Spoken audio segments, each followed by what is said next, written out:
So with the fiscal cliff behind us, is Washington really ready to tackle spending cuts? They weren't a part of this deal.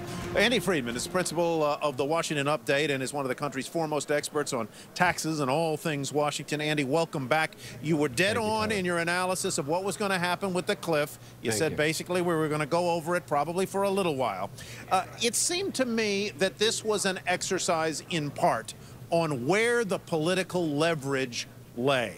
As we now turn to the spending part of the equation, it seems to me that the leverage is more on the side of the GOP than it was in the debate just closed. Do you agree?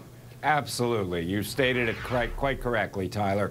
Before the president was playing in the home field, he had all the cards. Now we go to the Republicans who got no spending cuts, but they're going to demand those cuts as part of addressing the debt ceiling and the sequestration and the possible government shutdown. So we move very, I think, decisively into the Republican ballpark. Yeah, I think that's a great metaphor there. It felt like the president had the home field here, right. And now the Republicans are playing on their turf. It is their issue in a way that raising taxes on the wealthy was the president's issue. So as we move closer to that new Rubicon, what do you think the outlines of a deal could look like on that?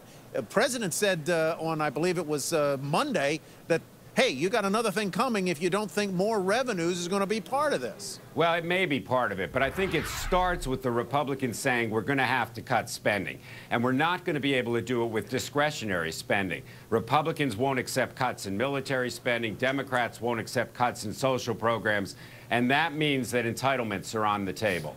And I think we're going to start seeing some changes to entitlements. The use of the growth rate for Social Security benefits, something like chained CPI. Maybe, as we heard before, I think you mentioned it, more contributions to the wealthy for their Medicare, maybe pushing back the retirement age. But the president won't accept all of that without some change in taxes. And an increase in tax rates is now off the table. So we have to look at changes to deductions. All right, Andy Friedman, I know we're going to be talking to you a lot here in the next 6 to 8 weeks. Thank you again for coming by. Thanks for bringing me back.